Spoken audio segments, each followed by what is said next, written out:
नमस्कार, जोहार। स्वागत करता हूं आप सभी का आपके अपने YouTube चैनल आजाद जेपीसी एकेडमी पर। आज मैं आप सभी के लिए लाया हूं झारखंड सामान्य ज्ञान प्रश्नोत्तर। ये इंपॉर्टेंट है, बहुत ही इंपॉर्टेंट फॉर जेएसएस सीजीएल, साथ ही साथ एलडीसी और जो भी एग्जाम में पूछे जाते हैं। लेकिन मैं सीजीएल को ध्यान में रख के यहाँ पे प्रश्नोत्तर ला रहा हूँ। बहुत ही शानदार टेस्ट सीरीज ये होगा, बट आपके कमेंट पहले सादर आमंत्रित होंगे। इस टेस्ट को देने के बाद आपको जरूर मुझे बताने हैं कि आपको ये टेस्ट कैसा लगा। इस टेस्ट में क्या होगा, मैं आपको क्वेश्चन स्क्रीन पे दिखाऊंगा और 4 विकल्प दूंगा। आपको कमेंट बॉक्स में फटाफट उत्तर देते रहने हैं, तो जल्दी जल्दी उत्तर दीजिएगा। मैं थोड़ा टाइम भी दूंगा और सबसे इंपॉर्टेंट कि क्वेश्चन के पूछने के बाद मैं उसका थोड़ा डिटेलिंग करूंगा, जो कि आपके एग्जामिनेशन के लिए बहुत ही शानदार होगा, बहुत ही हेल्पफुल होगा। राइट, तो अब आप रेडी हो जाइए। आपके स्क्रीन पर झारखंड सामान्य ज्ञान का पहला प्रश्न रहा ये।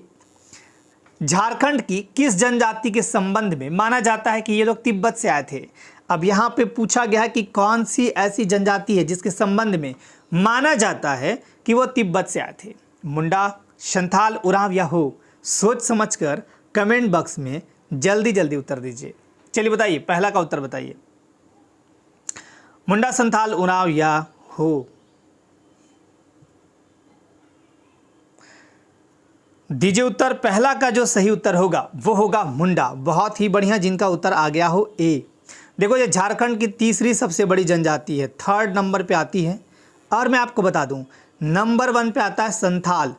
नंबर 1 पे कौन आता है? संथाल, ये नंबर 1 है। नंबर 2 पे आता है संथाल के बाद उरांव। नंबर 3 पे मुंडा और नंबर 4 पे ये हो। ये जनसंख्या के मुताबिक, यानी इनकी जो जनसंख्या है उसके मुताबिक नंबर 1 संथाल, दूसरा उरांव, तीसरा मुंडा, चौथा हो। मुंडा जनजाति झारखंड की तीसरी सबसे बड़ी जनजाति है, जिसका प्रतिशत अगर देखा जाए तो लगभग 14.56% ये लोग झारखंड में रहते हैं। मतलब इनकी जो जनसंख्या है, कितनी जनसंख्या? 14.56। ये प्रोटो ऑस्ट्रेलियाइड प्रजाति से संबंधित हैं। और इनका एक बहुत ही इंपॉर्टेंट चीज़ मैं अब बताने जा रहा हूँ। मुंडा जनजाति में जो मुंडा है उसका सामान्य अर्थ, मतलब मैं यहाँ पे लिखता हूँ सामान्य अर्थ, शॉर्ट में सामान्य अर्थ क्या होगा? तो सामान्य अर्थ होगा विशिष्ट व्यक्ति। क्या होगा? ये याद करना है, ये क्वेश्चन घुसा के पूछा जाता है, विशिष्ट व्यक्ति। ठीक है, और अगर आपसे यही पूछ दिया जाए कि मुंडा का विशिष्ट अर्थ क्या होता है, विशिष्ट, राइट, विशिष्ट अर्थ क्या होता है, तो वो होता है गांव का राजनीतिक प्रमुख। गांव का राजनीतिक प्रमुख। एक बार फिर से, मुंडा का सामान्य अर्थ क्या होगा? विशिष्ट व्यक्ति। और मुंडा का विशिष्ट अर्थ क्या होगा? गांव का राजनीतिक प्रमुख। दूसरे प्रश्न की तरफ चलते हैं। तो आज का दूसरा प्रश्न आपकी स्क्रीन पे रहा ये। झारखंड के किस ताम्र पाषाणकालीन स्थल से लोहे की आरी मिली है? अब लोहे की आरी कहाँ से मिली ये आपको बताने हैं। लोहा की आरी, ताम्र पाषाण युग, आपने पढ़ा भी होगा, लेकिन ये थोड़ा इंटरनल क्वेश्चन है। इसको बुर्जू, बसिया या बुरहादी, दूसरा का उत्तर दीजिए। बताइए दूसरा का। और जो सही उत्तर देगा मेरे दोनों हाथों से थाम्स अप। चलिए बताइए फटाफट। वाह, शानदार, बहुत बढ़िया। बाकी लोग भी उत्तर दीजिए, मिक्स उत्तर मत दीजिए, फटाफट उत्तर। जिनका उत्तर आया हो ये सी नंबर, यानी बसिया। बहुत ही शानदार, बहुत बढ़िया। तो ये लोहे की आरी कहाँ से मिली है? बसिया से मिली है। आज का तीसरा प्रश्न, टाना भगत किस जनजाति की एक शाखा थी, एक ब्रांच था? बताया ऐसा गया है, मतलब आपके बुक्स वगैरह में भी आपने पढ़ा होगा। सॉरी, टाना भगत किस जनजाति की एक शाखा थी? खड़िया, उरांव, गोंड या हो। चलिए उत्तर दीजिए तीसरा का।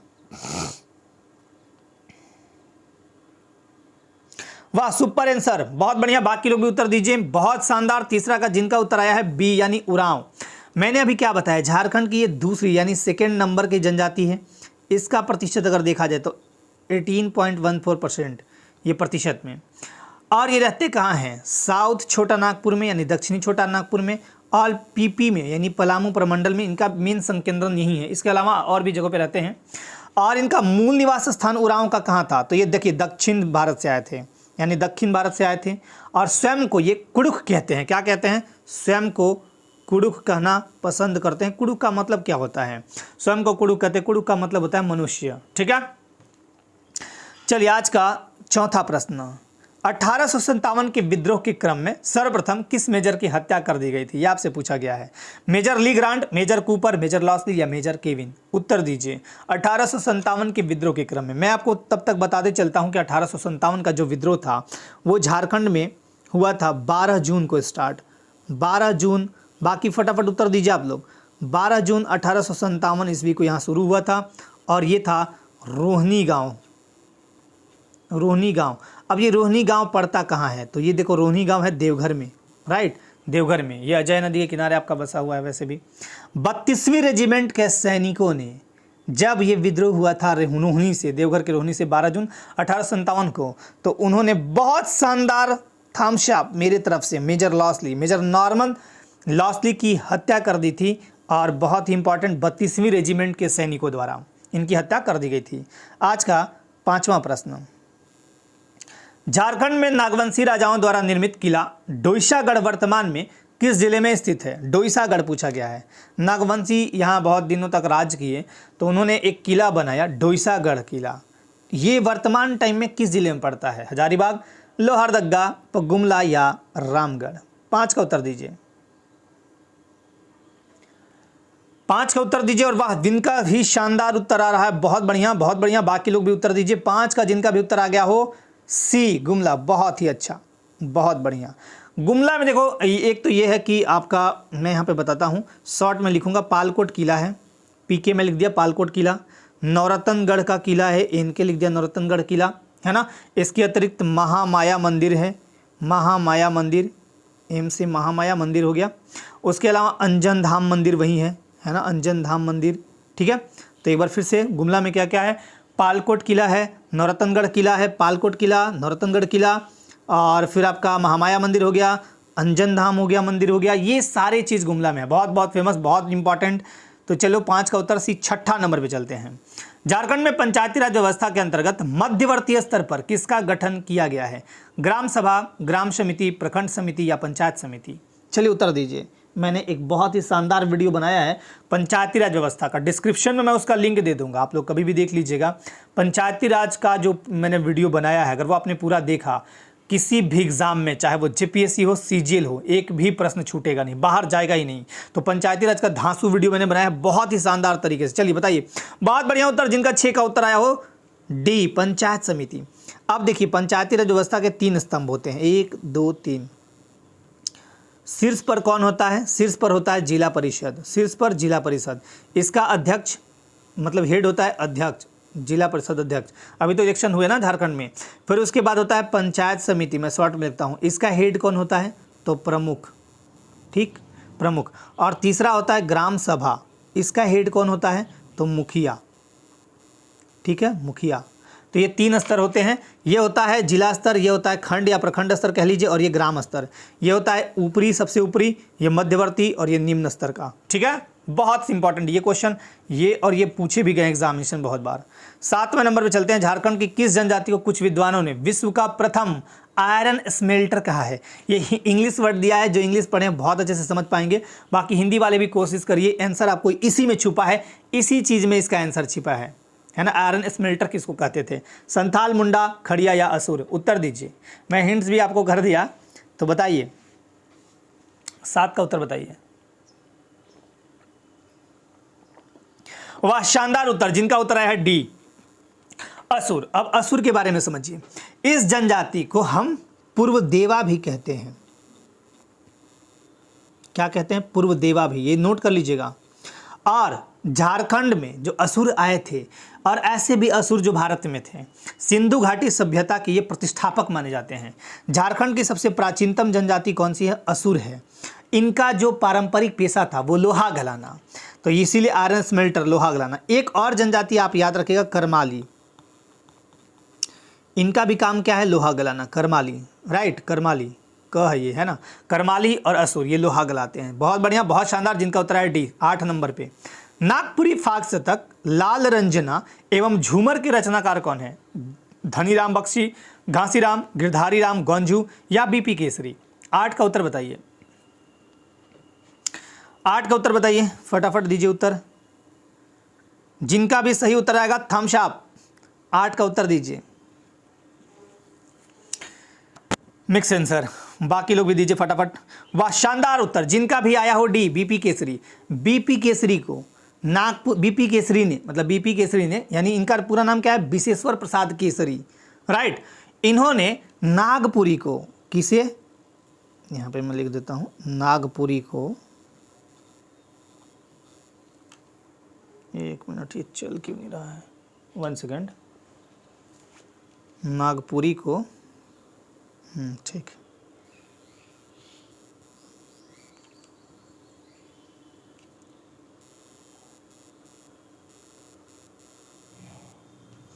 चल क्यों नहीं रहा है, 1 मिनट यार।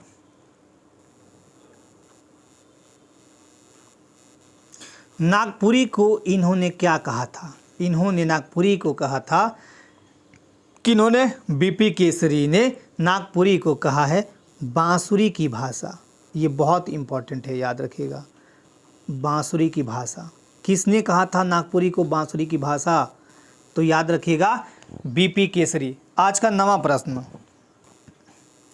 किस प्रकार का लौह अयस्क झारखंड में प्रचुर मात्रा में पाया जाता है। फंसिएगा मत, ये फंसाने वाला क्वेश्चन है। और देखो आयोग में ऐसे क्वेश्चन पूछे जाते हैं तो आप उत्तर दीजिए सही सही। किस प्रकार का लौह अयस्क झारखंड में प्रचुर मात्रा में पाया जाता है। जो सही उत्तर देगा मेरे दोनों हाथों से तामझाप। झारखंड में सर्वाधिक, बहुत ही बढ़िया उत्तर, जिनका आया है ए, मैग्नेटाइट। देखो लौह अयस्क तो सारे हैं, मैग्नेटाइट, हेमेटाइट, लिमोनाइट, सिडेराइट। लौह अयस्क में सबसे इंपॉर्टेंट जो झारखंड में पाया जाता है वो है मैग्नेटाइट। अब मैग्नेटाइट यहां पे सबसे ज्यादा प्रचुर मात्रा में कौन पाया जाता है, मैग्नेटाइट। और एक और बात, झारखंड में सबसे ज्यादा हेमेटाइट लौह अयस्क वाला अगर जिला पूछेगा, हेमेटाइट वाला, वैसे पाया कौन जाता है, तो मैग्नेटाइट। पाया कौन जाता है, मैग्नेटाइट। लेकिन अगर आपसे ये क्वेश्चन कर दिया कभी बाय द वे, या ऐसे पूछा गया कि बताइए कि झारखंड में सबसे ज्यादा हेमेटाइट लौह अयस्क वाला जिला कौन सा है, तो आप कहेंगे वेस्ट सिंहभूम, यानी पश्चिमी सिंहभूम। एक क्वेश्चन यहां से पूछा गया था, चिरिया नामक जगह। बताइए चिरिया नामक जगह क्यों फेमस है, ये पूछा गया था ना, चिरिया नामक जगह क्यों फेमस है। अब मैं आपको आज बता देता हूं कि चिरिया नामक जगह क्यों फेमस है, ठीक है। चिरिया नामक जो जगह है वहां से क्या मिला था, तो चिरिया नामक जो जगह है वो पश्चिमी सिंहभूम का ही मतलब जगह, पश्चिमी सिंहभूम में ही है, और यहाँ आपका लौह अयस्क पाया जाता है। तो बहुत ही इंपॉर्टेंट, ये याद रखिएगा, क्या है, लौह अयस्क, बहुत ही इंपॉर्टेंट। एक डाटा मैं और आपको बताना चाहूँगा कि देखो जितने भी ये खान खनिज है, इनको लेके आप थोड़े से मतलब चीज़ों को याद करिएगा। अगर आपसे ये पूछा जाता है कि झारखंड में लौह अयस्क का भंडार कहाँ है, तो सिंहभूम क्षेत्र बोलिएगा सीधे। कौन सा क्षेत्र, सिंहभूम क्षेत्र, ठीक है। और हेमेटाइट में अगर बात करूं हेमेटाइट की, तो हेमेटाइट होता है 60 से 65% लगभग, ये इसमें लोहे के अंश होते हैं, 60 से 70% मान लीजिए। और मैग्नेटाइट में आपके 99%, ठीक है। चलिए, मैग्नेटाइट, हेमेटाइट, मैग्नेटाइट जो ये लोहा है, माफ कीजिएगा, लगभग 99% झारखंड में पाया जाता है, 99% इसी टाइप का, मैग्नेटाइट टाइप का, ठीक है। चलिए, आज का 10वां प्रश्न, निम्न में से कौन सा बांध दामोदर नदी पर स्थित है। ये गलती मत कीजिएगा, बहुत ही शानदार है। और दामोदर नदी जो है वो झारखंड की सबसे लंबी नदी, सबसे बड़ी नदी, अपवाह क्षेत्र की दृष्टि से सबसे बड़ी है ना। सबसे प्रदूषित नदी देव नदी कहते हैं इसे बंगाल का शोक कहते हैं, इतने नाम, फेमस नाम है ना। तो झारखंड की सबसे बड़ी नदी दामोदर है, जिसकी लंबाई अगर देखें तो झारखंड में तो है 290 किलोमीटर। उत्तर दीजिए आप लोग फटाफट। और अगर कुल लंबाई की बात करें तो 592 लगभग, ये मान लीजिए लगभग किलोमीटर दामोदर नदी, राइट। और दामोदर नदी जो दामोदर बांध है, मतलब कौन सा बांध दामोदर नदी पर, एक तो आप ये याद रखिएगा कि बहुत ही इंपॉर्टेंट कि डीवीसी, दामोदर वैली कॉरपोरेशन, इसकी स्थापना कब हुई थी, तो डीवीसी की स्थापना देखो हुई थी 7 जुलाई 1948, 7 जुलाई 1948 है ना। 7 जुलाई 1948 को डीवीसी की स्थापना हुई, जिसमें 8 बड़े बांध हैं। अब इसका जिनका भी उत्तर है डी, बहुत शानदार, दोनों हाथों से थम्स अप। दामोदर नदी पर आपके तीनों बांध है अय्यर, पंचेत और बेरमो। दामोदर नदी, डीवीसी की जब स्थापना हुई 7 जुलाई 1948। ये भारत की पहली बहुउद्देशीय नदी घाटी परियोजना थी जो अमेरिका की नदी घाटी टेनेसी पर आधारित थी और इसमें 8 बड़े बांध है। कौन कौन? तिलैया, मैथन, बाल पहाड़ी। तो मैं शॉर्ट में एक बार बता देता हूं, तिलैया, मैथन और बाल पहाड़ी। आप टीएमबी याद कीजिए या टीबीएम, ये कौन सी नदी पर है? तो यह है बराकर पर। ठीक, ये 3 बांध हो गया। पंचेत, अय्यर, बेरमो ये आपके दामोदर पर हो गया, 3 3 6 हो गए। बोकारो बांध है बोकारो नदी पर और आपका कोनार बांध है कोनार नदी पर। ठीक है, तो ये 8 हो गए बांध। बहुत ही इंपॉर्टेंट, बहुत शानदार। 11वां नंबर, झारखंड में सर्वाधिक किस जिले में वनों का क्षेत्रफल है? क्षेत्रफल पूछा है, प्रतिशत मत बताइएगा। चलिए उत्तर दीजिए, क्षेत्रफल पूछा गया है। अब क्वेश्चन यहाँ पे 2 प्रकार से पूछे जाते हैं, ठीक है ना, बताइए, उत्तर दीजिए। वाह शानदार, क्या बात है, जबरदस्त, लाजवाब। 11 का जिनका उत्तर आया है सी, पश्चिमी सिंहभूम। और देखो पश्चिमी सिंहभूम में वन क्षेत्र कितना है? तो 3 का डबल कितना होगा? 6 ऐसे याद कर लीजिए, है ना। किलोमीटर होगा या वर्ग किलोमीटर? जब वन का क्षेत्रफल निकालेंगे तो वर्ग किलोमीटर, राइट। सबसे कम किसका है? तो जामताड़ा का सबसे कम 5, अरे सॉरी, ये तो परसेंटेज में बताने लगा। 101 वर्ग किलोमीटर, 101 वर्ग किलोमीटर, राइट। तो ये जामताड़ा का सबसे कम है। अब अगर मैं प्रतिशत की दृष्टिकोण से दिखाऊं कि अगर मैं पूछ दूं कि झारखंड में सर्वाधिक प्रतिशत वन वाला क्षेत्रफल, वन वाला जिला कौन सा है, तो प्रतिशत में आ जाएगा लातेहार। लातेहार का प्रतिशत कितना है? 56 पॉइंट, है ना, 08%। ये लातेहार का नंबर 1 पे है। और जामताड़ा सबसे कम है वन क्षेत्र, 5.56%, ये याद रख लीजिएगा। तो मैंने आपको क्षेत्रफल भी बताया और प्रतिशत भी बता दिया। क्षेत्रफल में पश्चिमी सिंहभूम 3366 वर्ग किलोमीटर और जामताड़ा 101 वर्ग किलोमीटर, और परसेंटेज में लातेहार 56.08% और जामताड़ा 5.56%। अब आगे आते हैं 12वां नंबर, झारखंड के एकमात्र राष्ट्रीय पार्क की स्थापना कब की गई थी? ये आपको बताने हैं, उत्तर दीजिए फटाफट। 1980, 1986, 1886, 1984, उत्तर दीजिए। वाह क्या शानदार उत्तर है, लाजवाब। 12 का होगा बी। लेकिन मैं अगर डेट पूछ दूं कि किस डेट को हुआ था, तब डेट बताइए। डेट था 10 सितंबर, राइट। 10 सितंबर 1986 को बेतला राष्ट्रीय उद्यान की स्थापना करी गई थी। ये कहाँ है? बेतला राष्ट्रीय उद्यान, बेतला नेशनल पार्क, ये है आपके लातेहार जिले में, ठीक, लातेहार जिले में। और आपका मेदिनीनगर का मुख्यालय जो डाल्टनगंज है, वहाँ से लगभग 25 किलोमीटर पड़ते हैं। ये एरिया कितने में है? तो 226.33 वर्ग किलोमीटर। आप 226 वर्ग किलोमीटर याद रखिए, चलेगा, ठीक। और 1932 में सर्वप्रथम विश्व में बाघों की गणना यहीं हुई थी, याद रखिएगा, ठीक है। चलिए आज का 13वां प्रश्न, भूमिज विद्रोह का नायक गंगा नारायण सिंह किसका पुत्र था? भूमिज विद्रोह का नायक जो गंगा नारायण सिंह था वो किसका पुत्र था? जगन्नाथ सिंह, अर्जुन सिंह, लक्ष्मण सिंह या हरेंद्र सिंह? उत्तर दीजिए, उत्तर दीजिए इसका। चलिए उत्तर दीजिए, जिनका भी उत्तर आया हो सी, लक्ष्मण सिंह, बहुत बढ़िया। भूमिज विद्रोह के जो लीडर थे गंगा नारायण सिंह, वो उनके पिताजी का नाम लक्ष्मण सिंह था। 14वें नंबर पे चलते हैं, करमाली जनजाति किस नदी को पवित्र मानते हैं? चलिए उत्तर बताइए, सही उत्तर दीजिएगा। स्वर्णरेखा, दामोदर, फल्गु या कोयल? 14 का उत्तर बताइए। क्या शानदार जवाब है, बहुत बढ़िया, दामोदर, बहुत बढ़िया। झारखंड की सबसे बड़ी नदी, सबसे लंबी नदी, सबसे चौड़ी, सबसे प्रदूषित देव नदी, बंगाल का शोक, है ना, ये तो इसे ही पवित्र मानते हैं। करमाली जनजाति याद रखिएगा, जिसके बारे में भी तुरंत मैंने बताया था कि ये भी लोहा गलाने में पारंगत हैं, इनका भी पारंपरिक पेशा था ये। आज का 15वां प्रश्न, भूमिज विद्रोह का कारण क्या था? मुख्य कारण, मेन कारण पूछा गया था। कारण तो कई थे लेकिन मुख्य कारण पूछा गया है, वो बताना है आपको। बेगारी, बेरोजगारी में वृद्धि, राजस्व में वृद्धि या धार्मिक मामलों में हस्तक्षेप अंग्रेज करते भी थे, है ना। चलिए 15 का उत्तर दीजिए। भूमिज विद्रोह, बहुत बढ़िया। जिनका उत्तर आया हो सी, राजस्व में वृद्धि। राजस्व में वृद्धि के कारण भूमिज विद्रोह पनपा था। आज का 16वां प्रश्न, छोटा नागपुर केसरी से किस व्यक्ति को विभूषित किया गया है? राम विनोद सिंह, राम नारायण सिंह, विनोद बिहारी महतो या हरिवंश सिंह? बताइए। छोटा नागपुर केसरी, उत्तर दीजिए।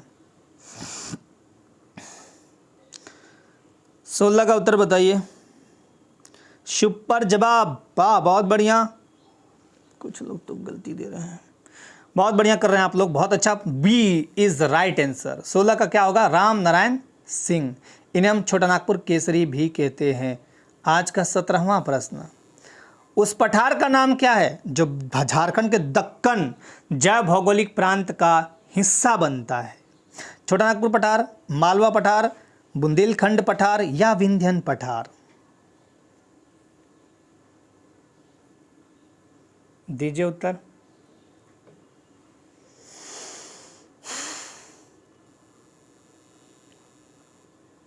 शानदार जवाब, ए इज राइट आंसर, छोटा नागपुर। बुंदेलखंड तो आपका उधर छत्तीसगढ़ वाले इलाके में चला गया, मालवा मध्य प्रदेश, और विंध्यन आपका भारत के उस प्रांत में, जैसे एमपी और यूपी वाले इलाके में विंध्यन क्रम की चट्टानें वहाँ यूपी वाले में पाई जाती है। 18वां प्रश्न, झारखंड में जवाहरलाल उद्यान कहाँ स्थित है? शानदार और सुपर प्रश्न है। धनबाद, जमशेदपुर, बोकारो या रांची?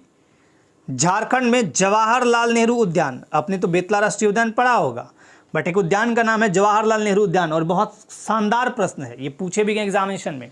चलिए उत्तर बताइए 18 का, और जो सही जवाब देगा थम्स अप।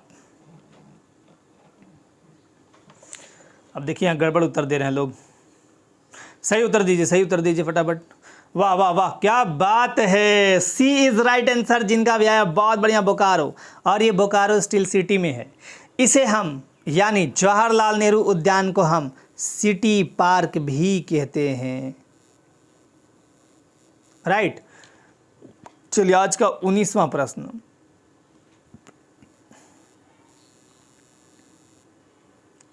मंडा पर्व में किस भगवान की पूजा की जाती है? विष्णु, महादेव, गणेश या कृष्णा?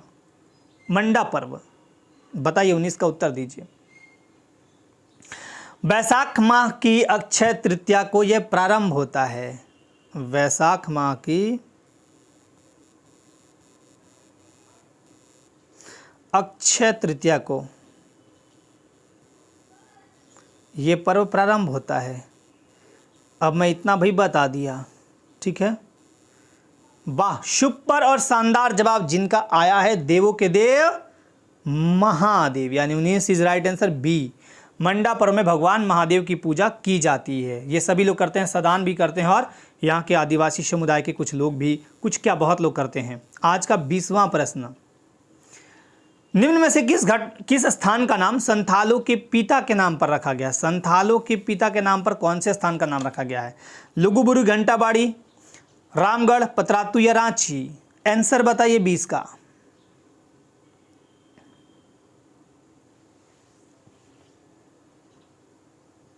सुपर जवाब 20 का जिनका आया है, ए। और ये जगह कहाँ है? लुगुबुरु घंटाबाड़ी, ये है बोकारो के ललपनिया में। कहाँ है? बोकारो ललपनिया, ठीक है, ललपनिया में है ये। और आपको बता दूं, संथालों का एकमात्र प्राचीनतम और सर्वोच्च विचार मंच है लुगुबुरु घंटाबाड़ी दरबार चट्टान पर, ठीक है। ये बहुत इंपॉर्टेंट है, याद रखिए। 21वां नंबर, किस विद्रोह के परिणाम स्वरूप 1833-34 में एक नए प्रांतीय दक्षिण पश्चिम सीमांत एजेंसी, जिसे हम शॉर्ट में कहते हैं SWFA, SWFA, south western frontier agency, SWFA, इसका गठन किया गया था? आपको बताना है किस विद्रोह के परिणाम स्वरूप हुआ था। कोल विद्रोह, मुंडा विद्रोह, तमाड़ विद्रोह या संथाल विद्रोह? सही उत्तर देने वाले को दोनों हाथों से मेरे थम्स अप।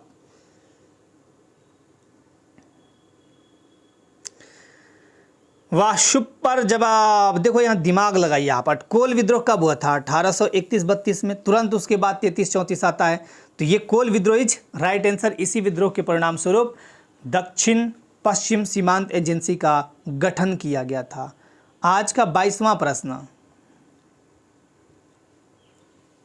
इसे हो क्या गया है आज। चलिए 22वां प्रश्न की तरफ चलते हैं हम लोग।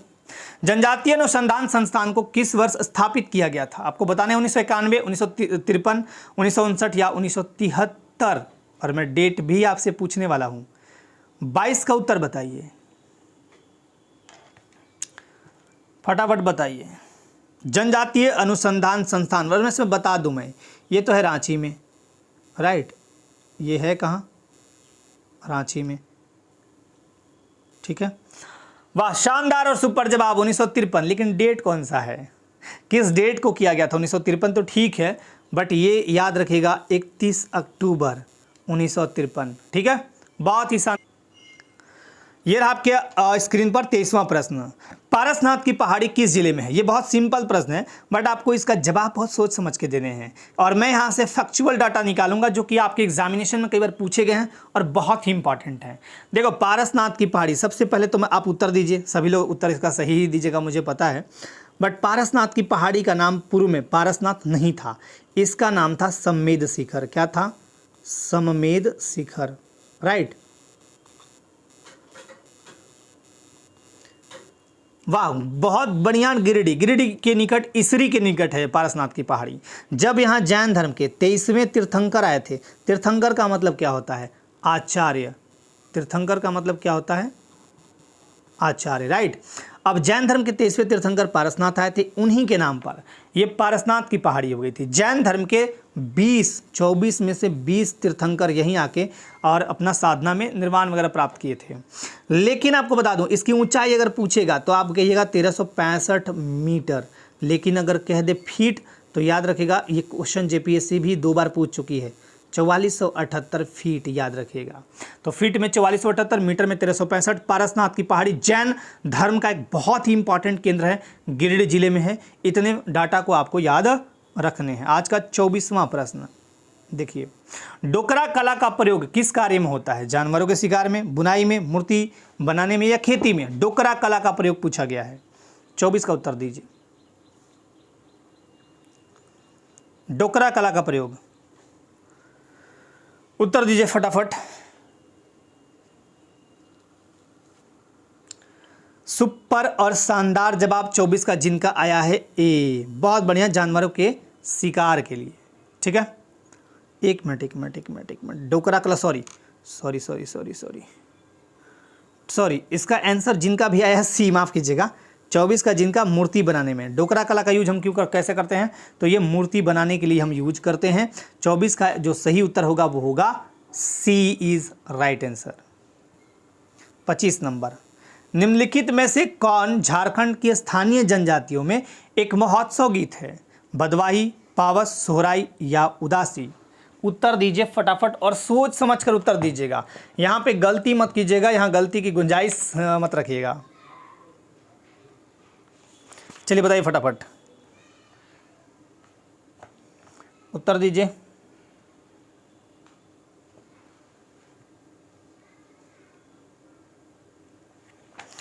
वाह, शानदार जवाब, जिनका उत्तर आया 25 का सी इज राइट आंसर। और सी में देखो क्या है, 1 minute, C is right answer और सी है सोहराई, ठीक है। अब सोहराई क्यों मनाते हैं हम? अब पशुओं के लिए मनाते हैं, पशुओं के सम्मान कह लीजिए। और ये मनाते कब हैं? तो दिवाली के दूसरे दिन, ये याद रखिएगा, क्वेश्चन पूछता है दिवाली के दूसरे दिन सोहराई पर्व मनाते हैं, राइट। तो इतनी चीज़ें आपको याद रखनी है। चलिए, तो ये था आपका आज का 25 टेस्ट का ये क्वेश्चन। और एक चीज़ मैं आपको बता दूं, ये आपको टेस्ट कैसा लगा कमेंट जरूर करिएगा। आपके कमेंट आएंगे, मैं आगे काम करूंगा। और चूंकि एक चीज़ और बताता हूँ, आज इंटरेस्टिंग बताता हूँ। आज का जो बोर्ड का स्क्रीन आपको दिख रहा होगा, यानी मोबाइल का स्क्रीन, वो थोड़ा बिल्कुल डिफरेंट दिख रहा होगा। और ये काम टोटल जो ये यूँ कहें कि टाइपिंग का काम, या यूँ कहें कि ये प्रेजेंटेशन बनाना, ये टोटल मैंने खुद किया है। क्वेश्चन का सेटिंग मैंने खुद, टोटल ये काम और टोटल आपके बीच मैंने ये रखा है आज। तो ये कैसा लगा आपको ज़रूर बताइएगा। और अब चूँकि मैं फटाफट, ये जैसे मैंने पहले ही कहा था कि मैं काम टेक्निकल भी काम बहुत स्पीड से करता हूँ। तो अगर आपको ये टेस्ट अच्छा लगा या इसके साथ और भी कोई टेस्ट चाहते हैं तो मुझे बताइएगा।